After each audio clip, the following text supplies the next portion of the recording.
I like taking annual trips down to Nigeria to sort of re-engage with the culture. And generally what I like about the country is the people are just always optimistic.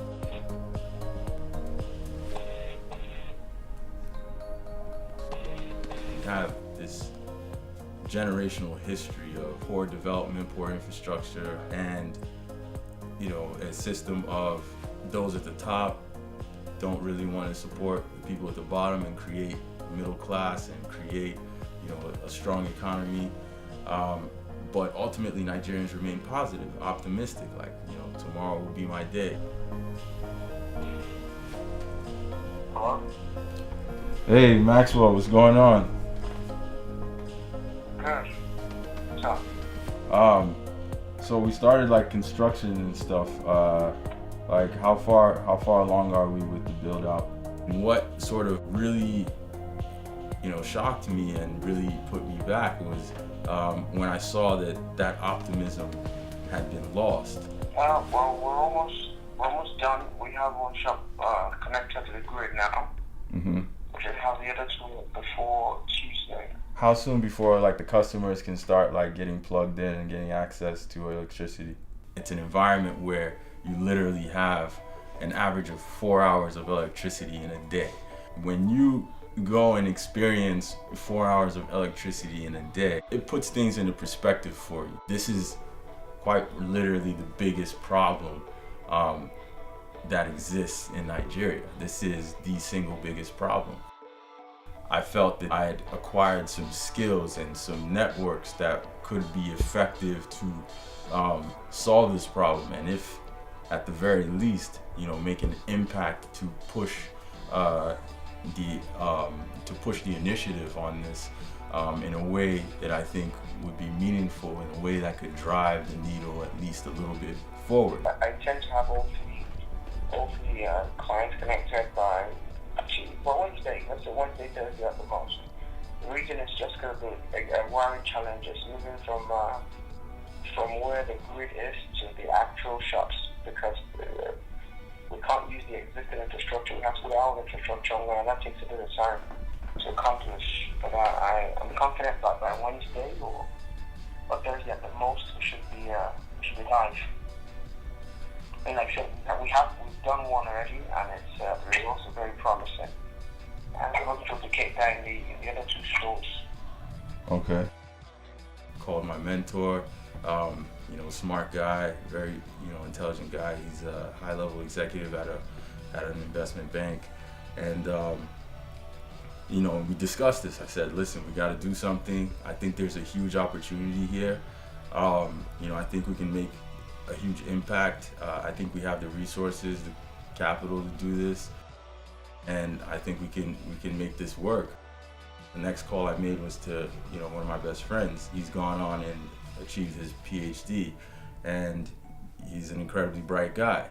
What we three had in common was our alumni at Virginia Tech. The interesting thing about that is the school's motto is Ut Prosim, which is Latin for that I may serve. So it didn't surprise me that we would each be willing to commit our efforts to benefiting, people other than ourselves. Are they excited? Like, do they want us to be down there? Yeah, they're ecstatic. I even have videos. I interviewed them. In fact, people who can't get, because our system currently unlimited, we're limited because of financial constraints.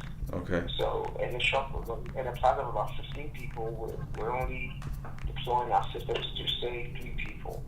So you can imagine the remaining 12 people, they're livid. In fact, I think the last time I went there I was getting mocked by the shop owners as to why they're not being captured in the pilot scheme. Chidozie, are you excited with what we're doing here? Yes, I'm very excited. You know that we're going to give you an alternative for power supply and generator cost. Okay, so you're excited about it. So it will help you save more money. You were getting mobbed because they wanted electricity from us? Yeah, exactly. Yeah, that's why it's like a diabetic patient who needs insulin. Oh my goodness. They couldn't understand why they were not part of the original pilot scheme. I said, look, it's just this. We're limited by financial constraints. Yeah. Obviously, you can imagine how much it costs to have the entire pilot hooked up. The NEPA situation here is just, let me say, it's an average situation now. Okay. Now. But sometimes it's terribly bad. That's why we gotta raise more money. We gotta figure out how to get everybody on the grid, man. Yeah. Perfect. Yo, thanks so much for for being the best engineer. But this call is expensive, so I gotta go. I know. Save the money for the grid. All right, yeah, definitely save the money for the grid. All right, bro. Thanks a lot. All right, then. Yeah.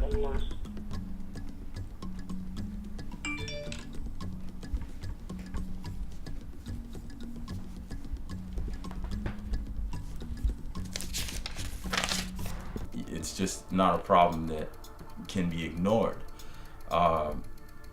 When you're not able to learn, when you're not able to be productive, to create a life for yourself and for your family, to be able to grow, to be able to, establish structured communities, how could you have hope? How could you be optimistic? I think this is an incredibly important problem. All hands on deck. We could use all the support we can get. Just got a former classmate of mine from Virginia Tech. He is a web designer, and he sent us some potential web designs that we could use to update our website. We're trying to improve the look and the presentation of the website, captivate the audience, and get people to better communicate what we're trying to do.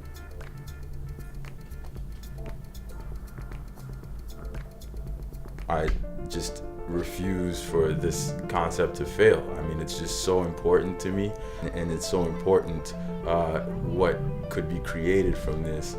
I just, didn't want to take any chances. I knew that it would require me to work incredibly hard, harder than I've ever worked in my life. My view is that if we can at least drive the momentum to a degree where this could grow with or without me, that's the goal. I don't want this to be dependent on, how far I go. I want this to become an idea that grows inevitably.